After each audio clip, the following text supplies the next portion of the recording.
마태복음 오늘이 딱 100번째입니다. 100번이면은 1년하고 2년이 다 돼가는 그런 시간입니다. 그래서 마태복음을 시작한 지가 거진 2년이 다 됐어요. 우리가 한 절 한 절 말씀을 쭉 이렇게 강의하면서 짚어오면서 이렇게 오지만 그래도 우리가 때로는 기억나는 게 있습니까? 없습니까? 기억나는 것도 있고 없는 것도 많습니다. 그 없는 거를 또 굳이 기억할 필요는 없어요. 또 말씀을 보면은 또 그것이 거기 또 기록되어 있습니다. 그러니까 우리는 자꾸 그래서 잊어버려도 들어야 돼요. 들어야 콩나물에 물을 줘야 콩나물이 자랍니다. 우리 심령에 말씀을 자꾸 집어넣어야 내 믿음이 자라는 거예요. 그 믿음이 언젠가는 이게 하나님의 역사를 이루는 믿음으로 이제 다 열매 맺어 보일 때가 있습니다.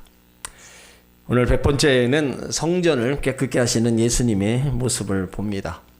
마태복음 21장 1절에서 11절까지는 예수님이 예루살렘에 입성하시는 모습이 나왔어요.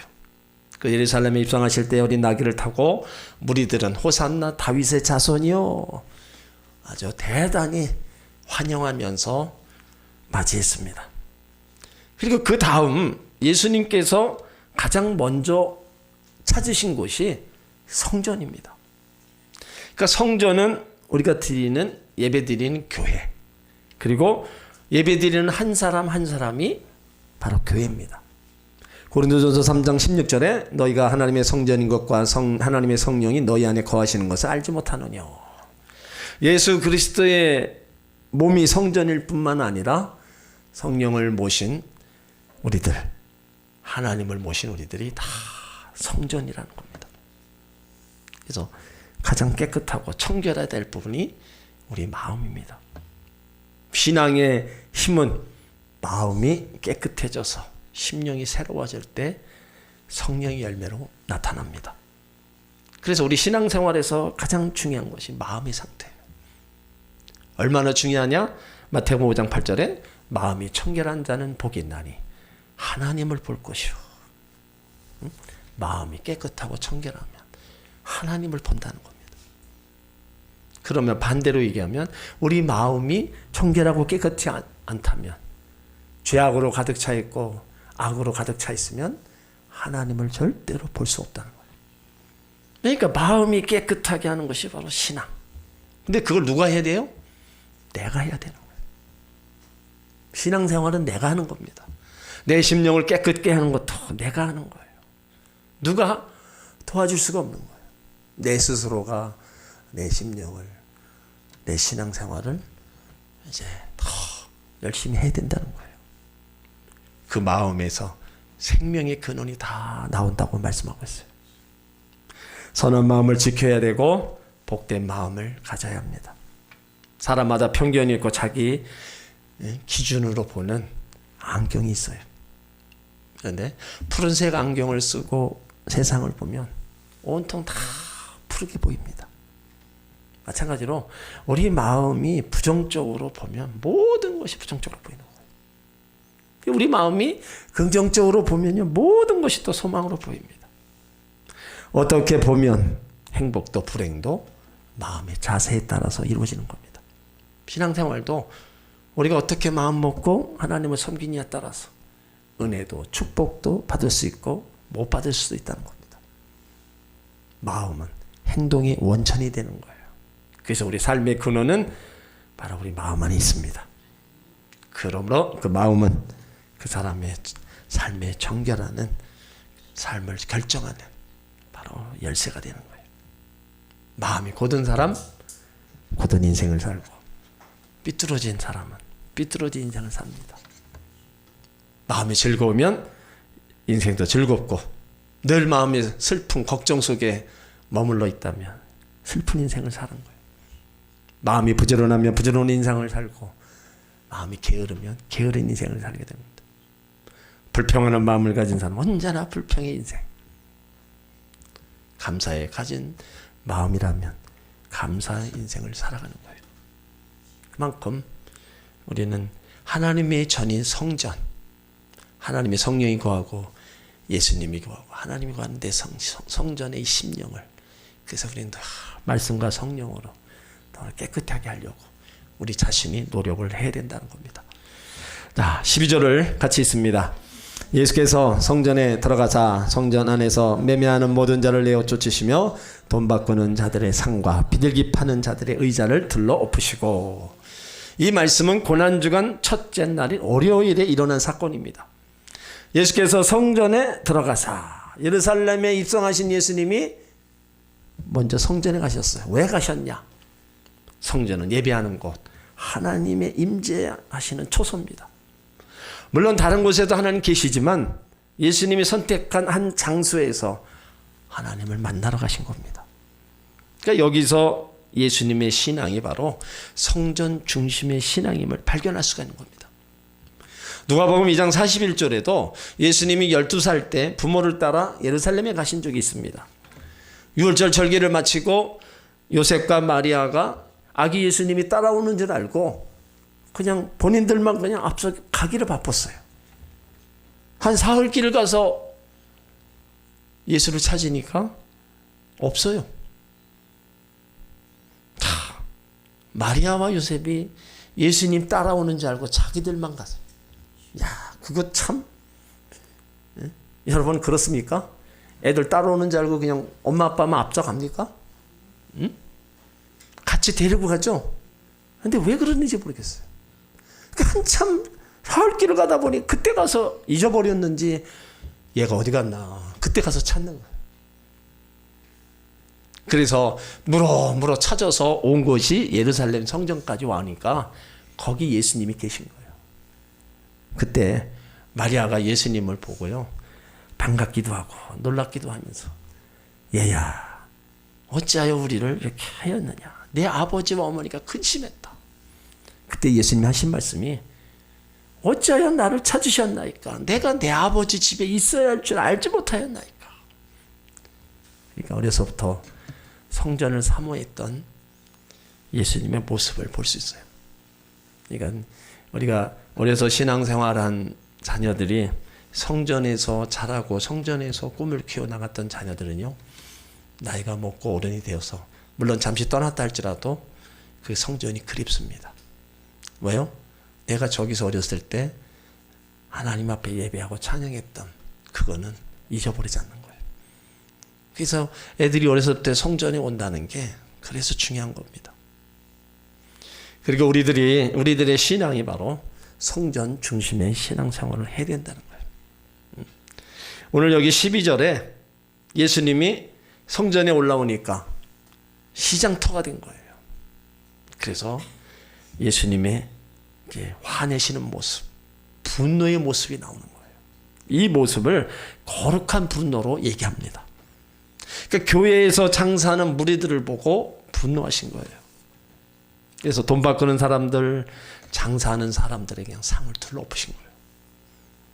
그러니까 예수님이요, 이런 모습이 전에는 없었어요. 사탄을 꾸짖으신 적이 있습니다. 바리새인 서기관들 회칠한 무덤 같다고 저주하신 적이 있어요. 근데 이렇게 화를 내신 적이 없어요. 우리가 내는 혈기나 분노와는 다른 분노입니다. 정결하고 거룩하고 깨끗해야 할 하나님의 성전이 시장터로 변한 것에 대한 분노입니다. 그런데 예수님의 이 모습이요, 처음 모습이 아니에요. 요한복음 2장 13절로 16절을 한번 보세요. 예수님이 성전을 성결케 하신 사건이 요한복음에도 나옵니다. 예수님 공생의 초기에 또 그 모습이 나와요. 요한복음 2장 13절로 16절.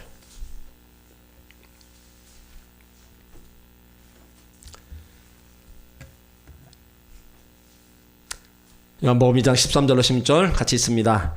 유대인의 유월절이 가까운지라 예수께서 예루살렘으로 올라가셨더니 성전 안에서 소와 양과 비둘기 파는 사람들과 돈 바꾸는 사람들의 앉은 것을 보시고 노끈으로 채찍을 만드사 양이나 소를 다 성전에서 내어 쫓으시고 돈 바꾸는 사람들의 돈을 쏟으시며 상을 엎으시고 비둘기 파는 사람들에게 이르시되 이것을 여기서 가져가라. 내 아버지 집으로 장사하는 집을 만들질 말라 하시니.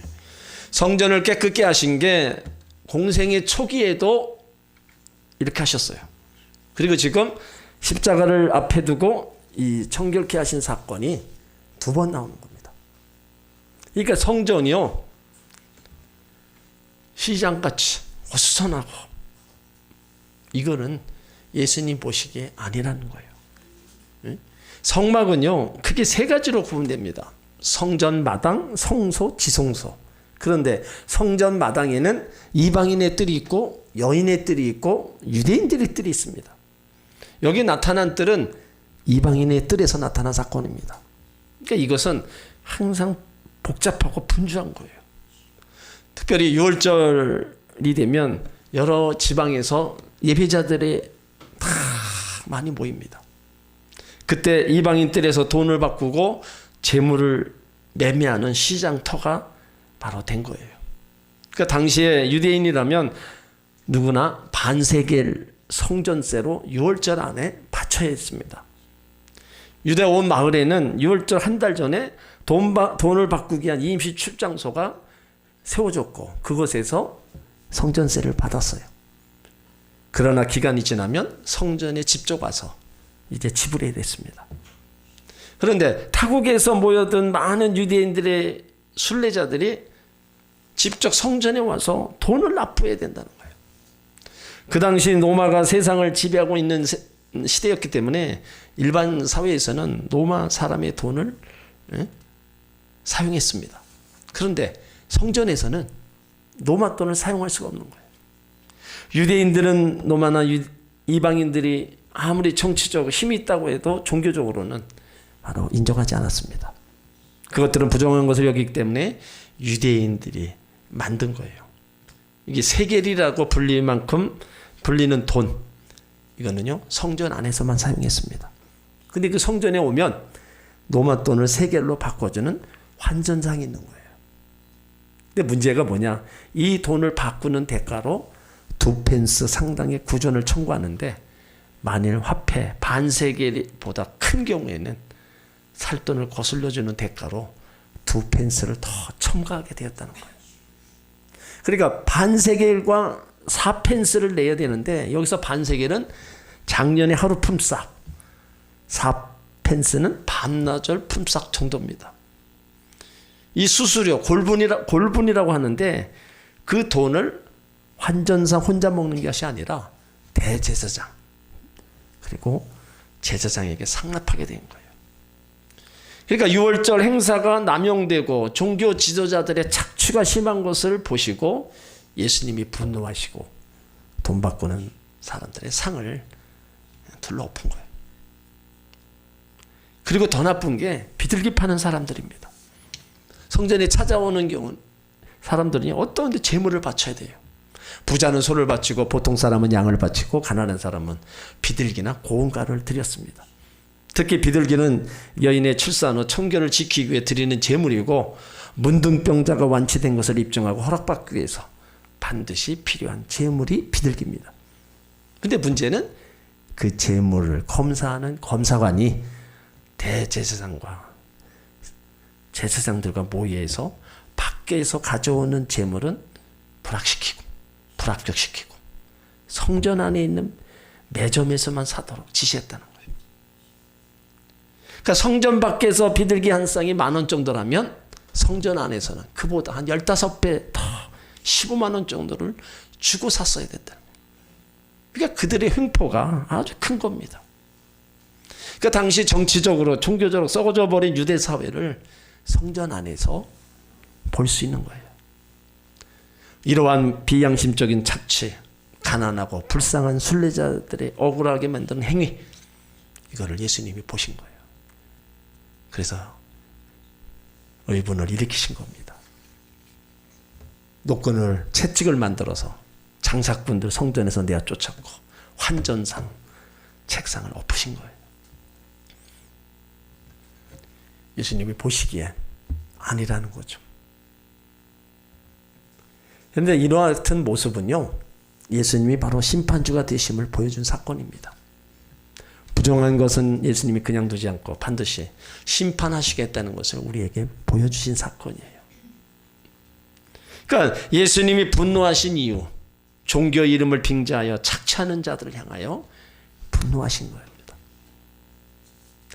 교회는 어떤 이익을 남기려고 장사하는 집단이 되서는 안 됩니다. 교회는 바로 베풀고 나누고 봉사하는 겁니다. 그리고 하나님의 성전에서 예배하는 것을 방해하는 자들을 향하여 분노하신 거예요.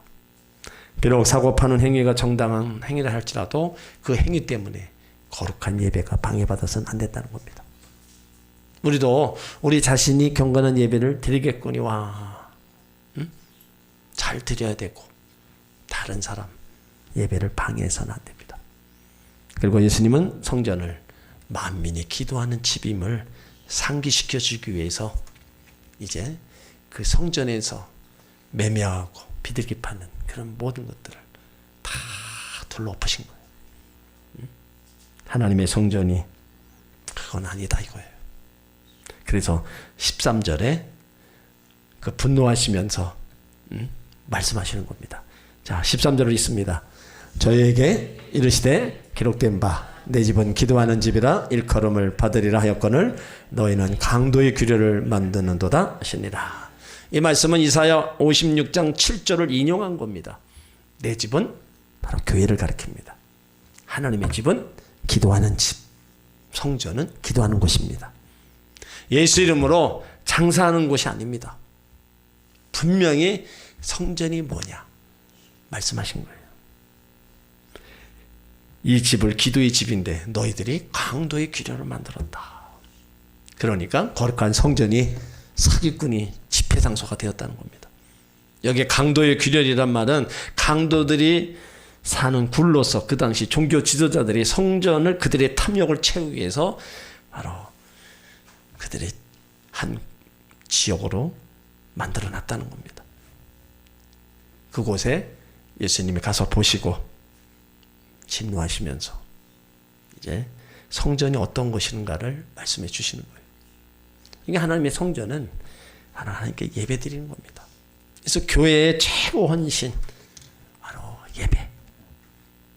하나님은 오늘도 예배하는 자를 찾으시고 그 예배하는 자들을 통해서 영광을 받으시고 그 예배하는 자들에게 하늘의 신령한 복, 땅의 기름진 복을 더하여 주시는 거예요.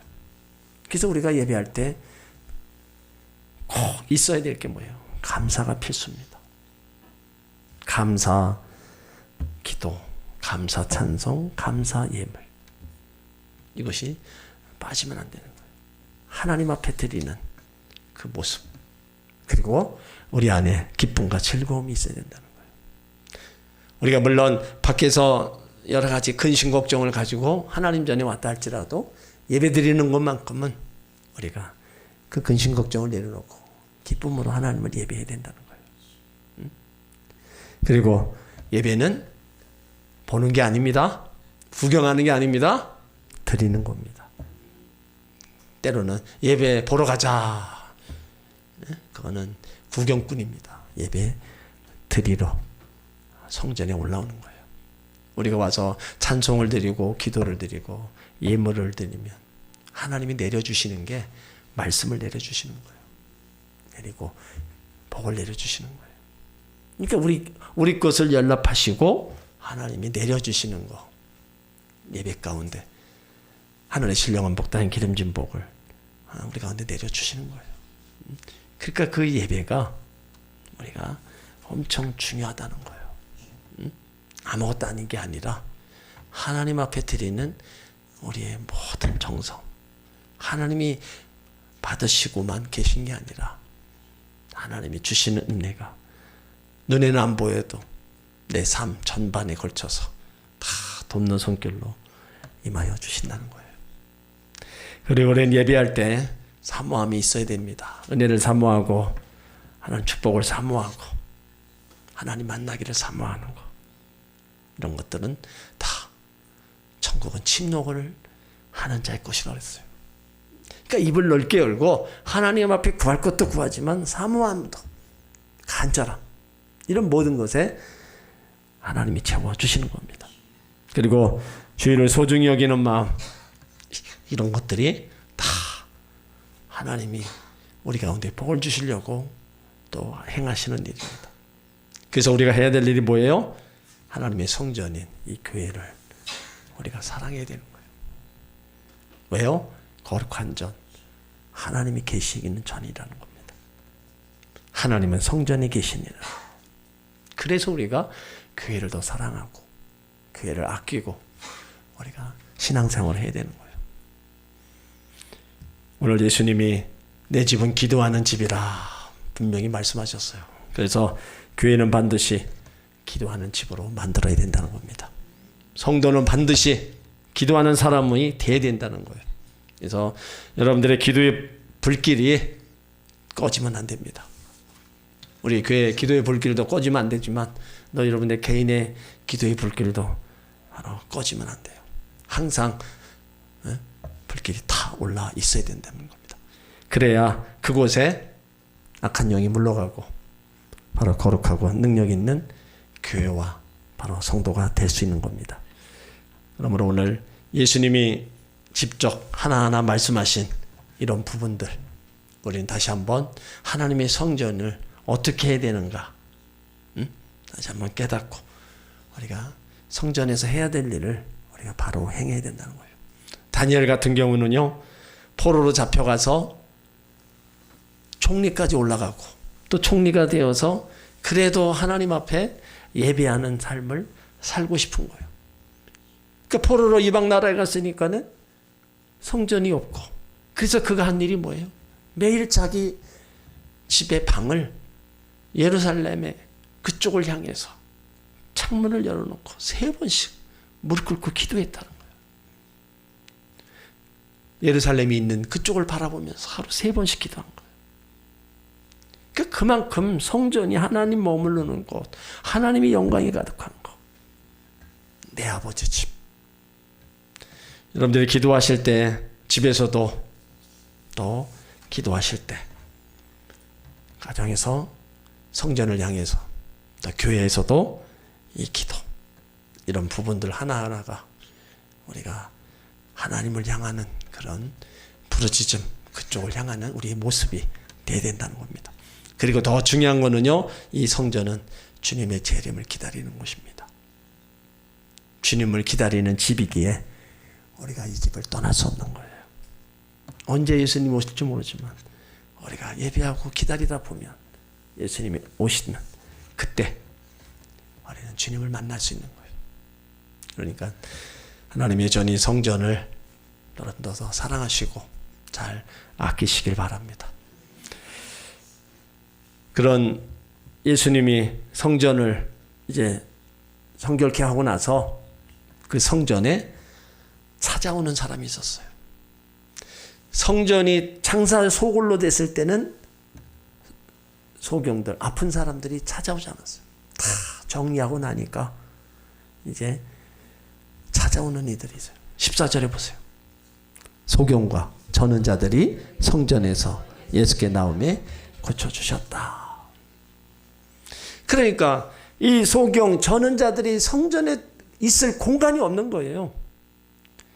그러니까 그들을 다 내어 쫓고 나니까 이들이 있을 공간이 있고, 그러니까 이들이 성전에 들어오는 거예요. 그러니까 예수님이 분노하셨음에도 불구하고 소경과 저는 자들이 나왔을 때 그들에게는요 아무 얘기 안 했잖아요. 그냥 고쳐줬다는 거예요. 그러니까 당시 성전에 많은 병든 자들, 이방인들, 잃어버린 영혼, 절망한 영혼, 방황하는 영혼을 다 사랑해 주시고 그들을 오는 대로 어루만져 주시고 기도해 주시고 그 능력으로 다 고쳐주셨습니다. 어디에서요? 성전에서. 오늘날 우리가 해야 될 일이 바로 이겁니다. 교회의 본질은요, 잃어버린 영혼을 찾는 곳이고 죽어가는 영혼을 치료하는 겁니다. 실패하고 무너진 영혼을 위해 기도하는 것이에요. 병들어 절망하는 자를 위해 기도하는 거.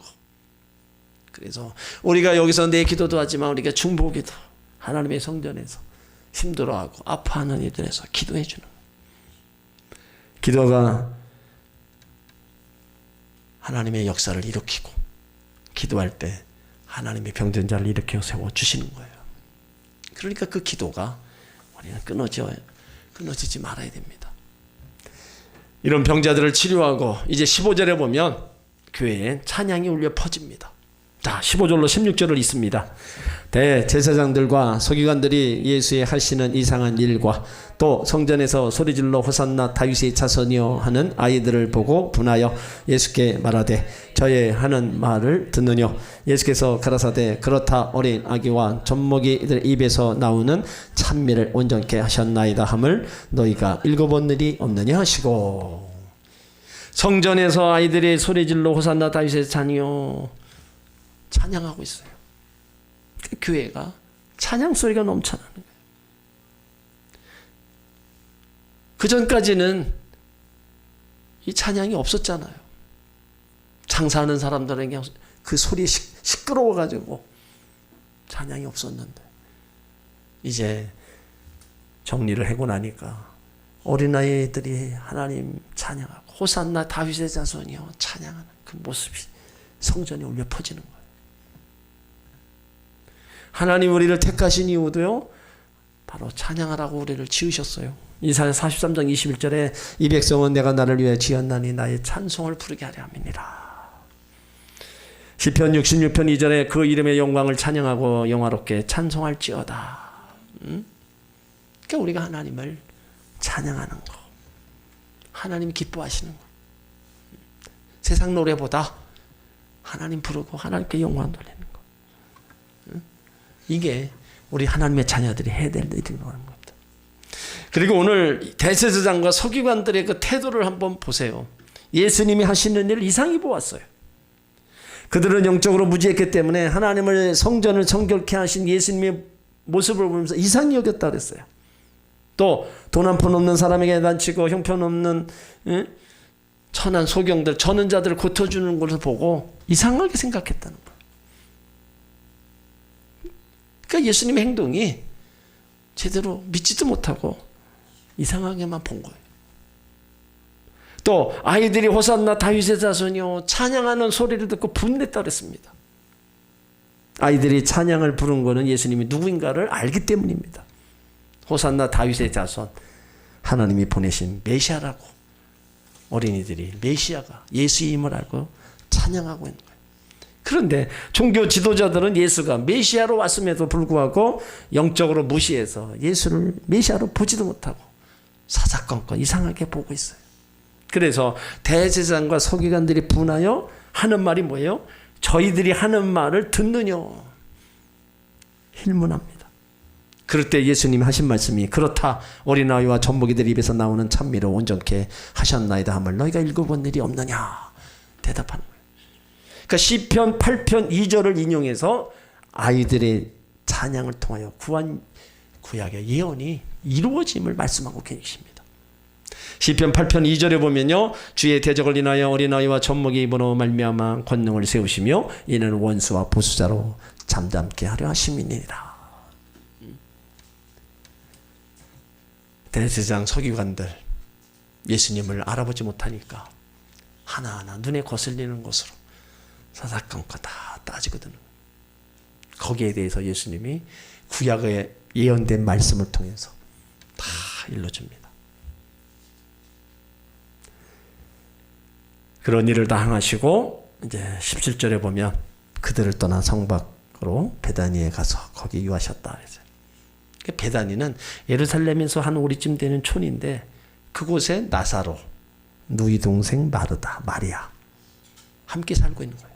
근데 이 베다니의 뜻은 괴로움의 집이라는 뜻입니다. 그러니까 예수님은 베다니보다 좋은 것도 많이 있었지만 괴로운 자, 고통받는 자들과 함께 하며 쉬셨어요. 그리고 그 다음날 더 성 안으로 들어가셨습니다. 그러니까 항상 예수님은 뭐 좋은 곳에서 좋은 것 먹고 그렇게 지내셨다 그런 기록이 없어요. 그냥 홀로 산에 가서 주무시고 진짜 뭘 드셨는지 그렇게 음식에 대해서는 별로 기록이 없어요. 그냥 산에 가서 계실 때도 기도하고 계시고. 나중에 여러분 천국 가면 한번 물어보세요. 네? 예수님 잠도 이렇게 산에 가서 혼자 주무시고 그러셨는데 뭘 이렇게 드셨습니까? 응? 세례 요한은요 메뚜기와 석청을 먹었다 그랬어요. 근데 예수님은 뭘 드셨다는 얘기가 없어요. 그냥 6월절 만찬 때 포도주하고 떡. 그 외에는 음식에 대해서 기록이 없어요. 예수님도 인간이십니다. 사람이셨어요. 물론 뭔가를 드셨겠죠. 하여튼 예수님의 삶은 하나님의 아들로서 이 땅에 오셔가지고 그냥 외로운 자, 고통받는 자, 가부와 고아들 늘 그들 편에 같이 있었어요. 그 궁 안에서 화려한 자들과 절대로 같이 안 했습니다. 오늘 예수님의 십자가 지시기 위해서 예루살렘에 입성하시고 처음 하신 일이 성전에 들어가셔서 그 지저분한 성전을 다 둘러엎으시고 거기에 찬양이 울려 퍼지게 하고 그곳에 찾아오는 소경 전원자들을 다 고쳐주셨어요. 예수님이 행하시는 그 모습들 우리도 하나님의 전에 이곳에 늘 기도가 끊어지지 않고 우리가 함께 예배가 끊어지지 않고 또 고통 속에 아픔 속에 있는 자들을 향해서 우리가 할 수 있는 것들을 조그만 것이라도 할 수 있는 그런 성전으로 우리가 만들어 가야 됩니다. 그리고 더 중요한 거는 바로 내 몸이 성전이라는 거. 내 몸이 성전이라는 것을 분명히 아셔야 돼요.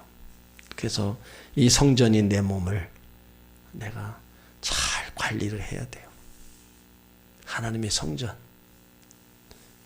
영적으로도 관리해야 되고 우리가 육적으로도. 그래서 주님 오실 그때까지 영혼력이 흠없게 보존되기를 원한다 그랬어요. 그러니까 내 몸을 내가 영적으로나 육적으로나 잘 관리해서 주님 앞에 부르시는 그날까지 영혼력이 강건해야 됩니다. 그러려면 늘 하나님의 성전에 더 가까이 머물러 있어야 돼요.